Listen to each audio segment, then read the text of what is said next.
Вітаю вас на YouTube-каналі «Український свідок». Мене звати Тетяна. І сьогодні ви побачите досить нетипове для нас відео. Воно витримане в часі. Це стабілізаційний пункт медичної служби Ульф. Ми знімали там минулого літа. Зараз цього місця вже немає, його знищили росіяни. Тому ми вже можемо показати роботу фронтових медиків, не переживаючи, що туди щось прилетить. З вас традиційно вподобайка і коментар для просування цього відео. А ще підпишіться, якщо ви цього ще не зробили. Ну і обов'язково поділіться з відео, аби якомога більше людей побачили наш матеріал. Ми приїхали, коли тут було тихо. Так, в армії буває час на себе. У нас нічия тут. 3-3, це нічия поки що. Тут грають в соньку і настолки, читають книги і займаються спортом. Ну, насправді ми зараз стримуємося, типу. Це не ми. Та ні, це жесть буде.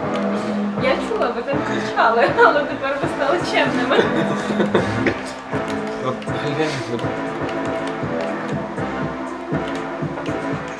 кричати. Да, та ми знаємо, просто воно вже ж так, знаєте, типу. Ну да, Воно так, воно вімкнуло. плюс-мінус. Перехонність якась є. І знімемо вас.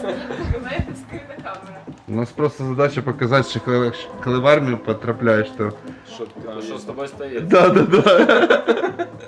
А ти б запросив туди свою дружину? Ой, дівчину. Ну, ти зрозумів, партнерку.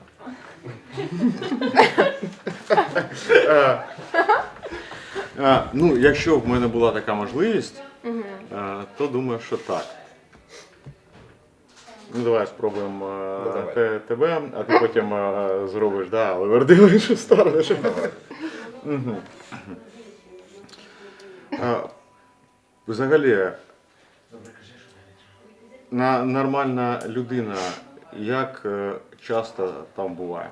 Та я безконно їх мало таких. Так, Володимир, до вас питання. Да. Це місце можна використовуватись якісь, як сказати, притчі, типу, чи якось такого? Притчи? Ну так, типу такого якогось. Там головне не бздеть.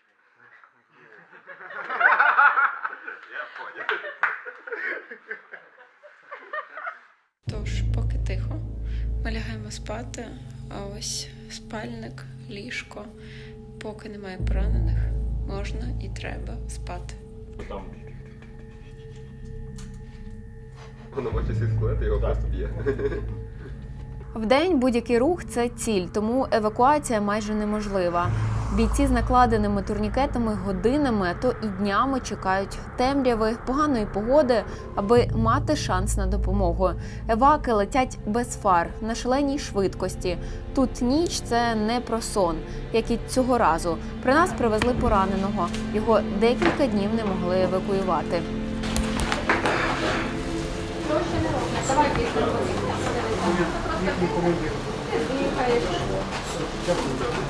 Друже, труси теж зрізаю, даємо тобі нові, добре? Ничего я не считаю. Друзі, алергії, ми на які препарати не маємо.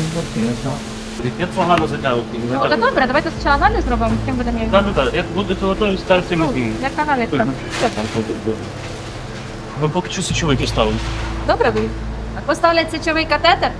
Це треба подивитися, як працюють твої нерви. Спокійно. Тому спокійно, дуже не дергайся. Ти молодець.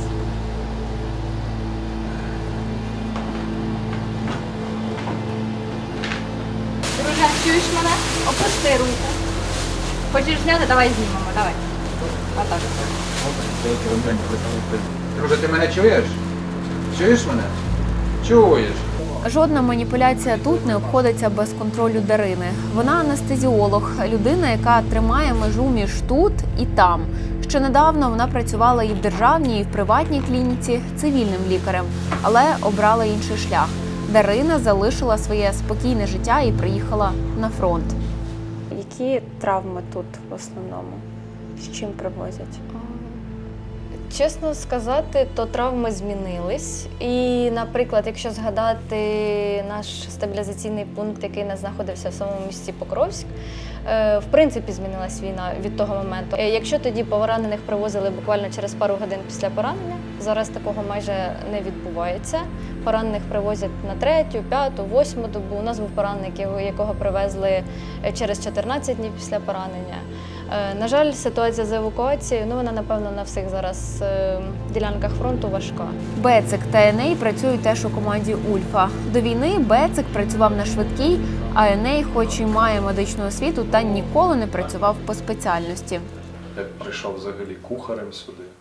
Я побачив, що потрібен кухар, думаю, ну все, топ, буду займатися тим, що я добре вмію, готувати класну їжу. А потім прийшов, поспілкувався з хлопцями, у яких не було медичної освіти, вони були там бойові медики, там стрільці, санітари. І якось впевненості додалось, що можна це робити, хоч в мене там немає досвіду, я цим не займався вже там скільки. Я в 15-му році випустився і взагалі медицину я про неї забув. Ну і попросив, що сказав командиру на той час, роти забезпечення, де я був, що в мене медична освіта, давайте я прийду і буду виконувати більш корисну функцію, щоб ми буде якось розслабовувати. Очевидно, що кухня в армії це не ресторани якісь, ну коротше. І так перевівся і з часом потрапив в Ульф. А конкретно хотіли в Ульф? Чи були якісь ще інші варіанти? Ну, я конкретно просто хотів піти в медичну історію, я вже про Ульф дізнався, будучи тут, в підрозділі. От хто він ваш середньостатистичний поранений? Та різні абсолютно. Ні, не можна сказати, що вод якась там. Так, від 20 років, я думаю, що і менше, напевно, ніж 20, і до, скільки, я не знаю, були і 55-річні, такі вже. Батьковичі, майже старічки. Різна, абсолютно вікова категорія. В основному з пораненнями піхотинці? Більша частина, то ясно, піхотинців, що так. Але і так як FPV зараз літає максимально вільно вже, і цей діапазон це збільшується, то це не тільки піхотинці, це і інші військовослужбовці на різних посадах. Але так, основна маса це з позиції. Але воно десь, не знаю, можливо, 60 на 40. Так само десь можуть дронщиків десь підловити, так само, що ворожим дроном і їх привезуть. Так само десь можуть хлопці там з мінометки, з арти десь просто їхати по машині, на машині по дорозі, їх так само десь підловить якась FPV-ха. Яке було найважче поранення для вас, кого ви рятували? В кожного ж є така історія, яка залишилась в сердечку. Найважче поранення, розумієте, просто найважче поранення – це ті поранення, які ти не можеш врятувати. В нас були, на жаль, ті бійці, яких ми не змогли врятувати через несумісність травми з життям. Напевно, я пам'ятаю кожну людину, яка померла на стабілізаційному пункті. Ще одного пораненого при нас привозять вдень. Це іноземець, і через безпекові моменти ми свідомо не показуємо його обличчя і не називаємо ім'я.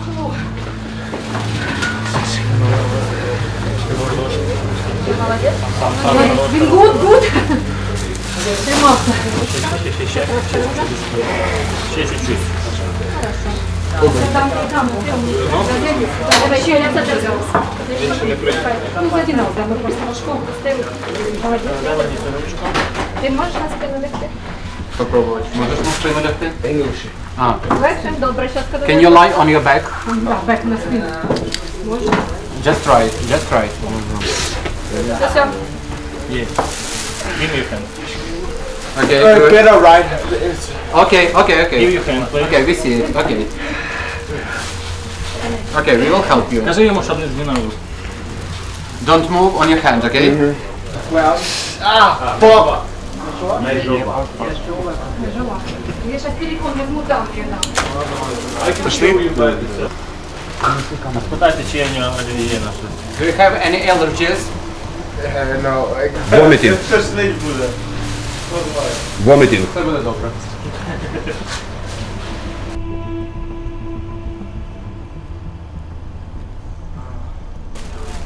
Прямий довгий. Є довгий великий прямий, є десектор.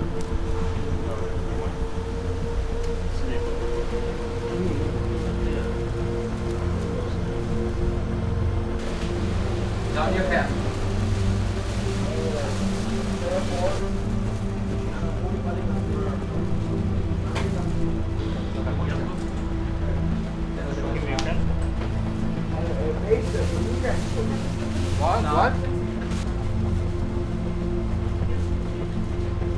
насправді була на багатьох стабілізаційних пунктах, і от з такою травмою буквально затампонували і відправили далі, бо йому вже надавали допомогу. А тут уже годину йде ціла операція, аби витягнути. Спочатку казали, що там кульові, а зараз дістають вже осколки. Mace, lift. Він скільки раз? Lift under armen.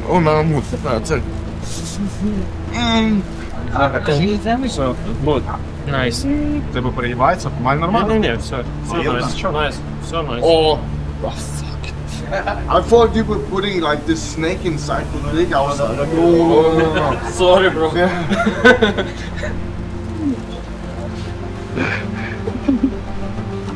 Дякую.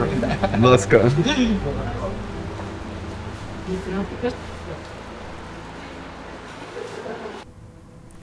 Відправили далі, це я кажу про передову хірургічну групу, бо операції такого рівня мають виконуватися там або взагалі в спеціалізованій лікарні. Але операція тут дає більше шансів на збереження життя.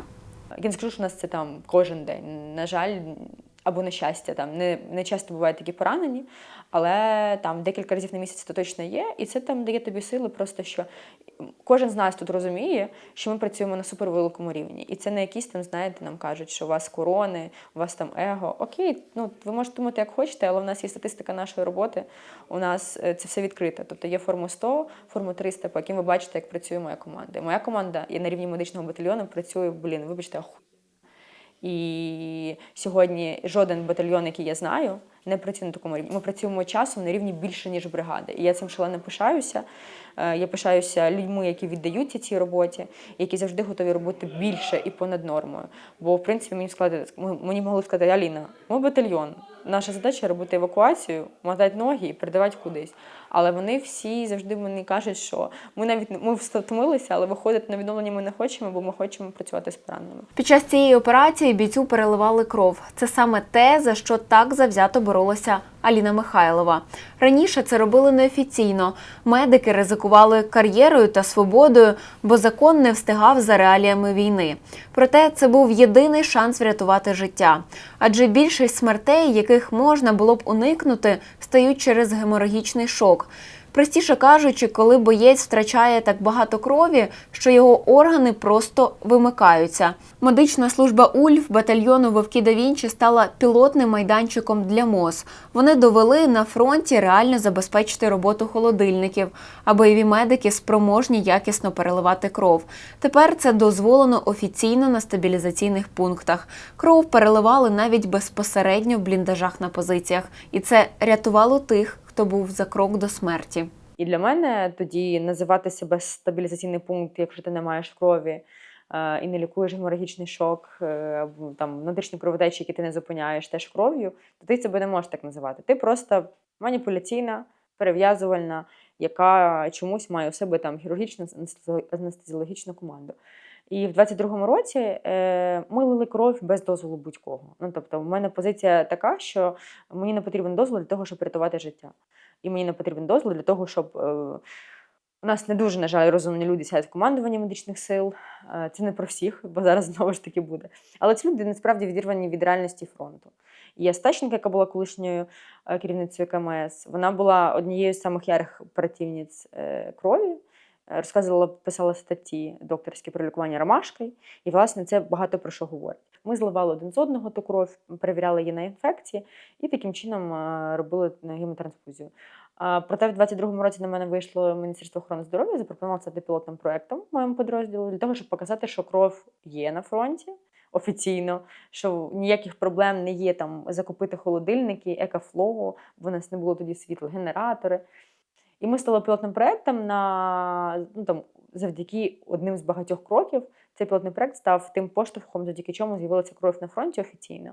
І не скажу, що це якимось чином цей наказ, який вийшов, він відкрив двері і всі тепер користуються кров'ю. Я знаю, що у вас бійці здають ще кров. В нас в нас в батальйоні є бійці, які обстежені, і вони мають групу крові першу мінус. І, наприклад, в екстрених ситуаціях у нас таке було, що запасів крові з станції переливання не вистачило через те, що одномоментно було поступлення дуже важких поранених, кількох. І ми викликаємо тоді бійців свого батальйону, вони приїздять, ну, по можливості, бо, звісно, не всі можуть бути там, наприклад, в 30-хвилинному доїзді. І вони приїжджають і здають кров.